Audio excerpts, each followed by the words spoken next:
Hello मेरे प्यारे साथियों, कैसे हैं आप सभी। मैं आशा करता हूं आप सभी स्वस्थ होंगे और मस्त होंगे। स्वागत है आपका हमारे channel English spoken zero to hero पर। साथियों, आज हमारी इंग्लिश स्पोकन क्लास का डे 40 है और जिसमें हम आज सीखेंगे daily life use English sentences, अर्थात रोज़ बोले जाने वाली अंग्रेजी बनाना। तो साथियों, देर न करते हुए चलते हैं अपनी फर्स्ट स्लाइड पर। साथियों, जब कभी आप किसी को यह कहते हैं कि जो हुआ अच्छे के लिए हुआ, तो यदि आप इसे अंग्रेजी में कहना चाहते हैं तो आप कहेंगे whatever happen happen for good. Whatever happen happen for good, जो हुआ अच्छे के लिए हुआ। नेक्स्ट हमने सेंटेंस लिया है don't kill the time. Don't kill the time का अर्थ होता है समय बर्बाद मत करो। डोंट किल द टाइम, यदि कोई व्यक्ति आपका समय बर्बाद कर रहा है तो आप उसे कह सकते हैं डोंट किल द टाइम, समय बर्बाद मत करो। नेक्स्ट हमने सेंटेंस लिया है मुझे घबराहट सी हो रही है। कभी कभी अचानक किसी को घबराहट सी होने लगती है, तो यदि मुझे घबराहट सी हो रही है तो मैं इसे अंग्रेजी में कहूँगा I have a butterfly in my stomach. I have a butterfly in my stomach, मुझे घबराहट सी हो रही है। साथियों, ये जो सेंटेंस है मैं आपको 2 या 3 बार बोलकर आपको बताऊंगा, फिर आप घर पर सेल्फ प्रैक्टिस कर सकते हैं, तभी आपको अंग्रेजी में बोलना आएगा। इसीलिए कहा गया है स्पीकिंग कम्स बाय स्पीकिंग, बोलना बोलने से आता है। साथियों, यदि आप इंग्लिश बोलने का अभ्यास रोज़ाना करते हैं तो आपको एक ना एक दिन अंग्रेजी में बोलना जरूर आ जाएगा। यह मैं आपको 100% लिख कर दे सकता हूँ। चलते हैं अपनी नेक्स्ट स्लाइड पर, जिस पर हमने अपना नेक्स्ट सेंटेंस लिया है I will set you in right. I will set you in right, मैं तुम्हें ठीक कर दूंगा। यदि कोई व्यक्ति है और वह आपको परेशान कर रहा है और आप उसे कहना चाहते हैं कि मैं तुम्हें ठीक कर दूंगा, तो आप उसे अंग्रेजी में कहेंगे I will set you in right. I will set you in right, मैं तुम्हें ठीक कर दूंगा। नेक्स्ट हमने सेंटेंस लिया है I will fix you in A tight corner. I will fix you in A tight corner, जब कभी आप किसी को धमकाते हैं या जब कभी आपकी किसी से लड़ाई होती है तो आप उसे यह भी कहते होंगे कि मैं तुम्हारे अंदर घुस भर दूंगा, तो आप इसे अंग्रेजी में कहेंगे I will fix you in A tight corner. I will fix you in A tight corner, मैं तुम्हारे अंदर घुस भर दूंगा। नेक्स्ट हमने सेंटेंस लिया है time and tide wait for none. Time and tide wait for none, समय और ज्वार भाटा किसी का इंतजार नहीं करते। साथियों, यह एक प्रोवर्ब्स है जिसका अर्थ है समय और ज्वार भाटा किसी का इंतजार नहीं करते, अर्थात जो समय के साथ होना है वो तो होना ही है, वह समय किसी का इंतजार नहीं करता।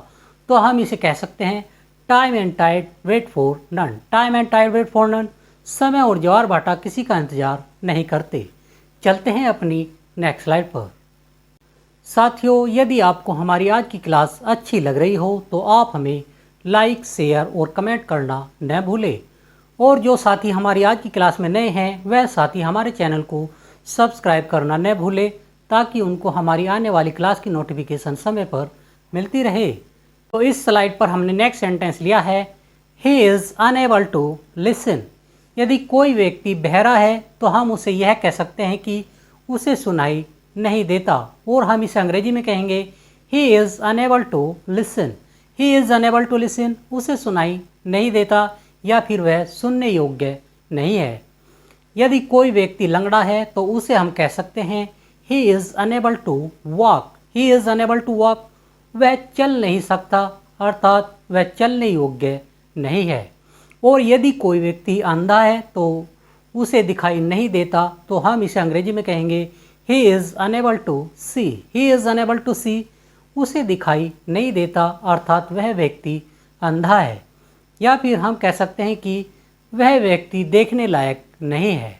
चलते हैं अपनी नेक्स्ट स्लाइड पर, जिस पर हमने नेक्स्ट सेंटेंस लिया है he is unable to speak. यदि कोई व्यक्ति गूंगा है तो वह बोलने लायक नहीं है, तो हम उसे अंग्रेजी में कहेंगे he is unable to speak, उसे बोलना नहीं आता या फिर वह बोलने लायक नहीं है।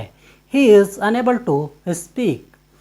नेक्स्ट हमारा सेंटेंस है tomorrow never comes, tomorrow never comes, कल कभी नहीं आता। साथियों, जो व्यक्ति यह सोचते हैं कि मैं इसे कल पढ़ लूँगा या फिर मैं इसका अभ्यास कल कर लूँगा, तो आपको पता है कि कल कभी नहीं आता, तो आप इसे एक प्रोवर्ब रूप में कह सकते हैं, tomorrow never comes, tomorrow never comes, कल कभी नहीं आता।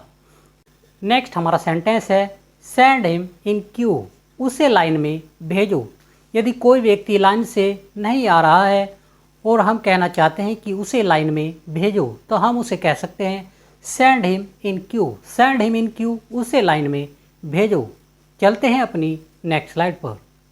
साथियों, विराट कोहली ने 12वीं तक की पढ़ाई की, सचिन तेंदुलकर ने 10वीं तक की पढ़ाई की और आमिर खान, इन्होंने भी बस 12वीं तक की पढ़ाई की है। फिर ये लोग इतनी अच्छी अंग्रेजी कैसे बोल लेते हैं?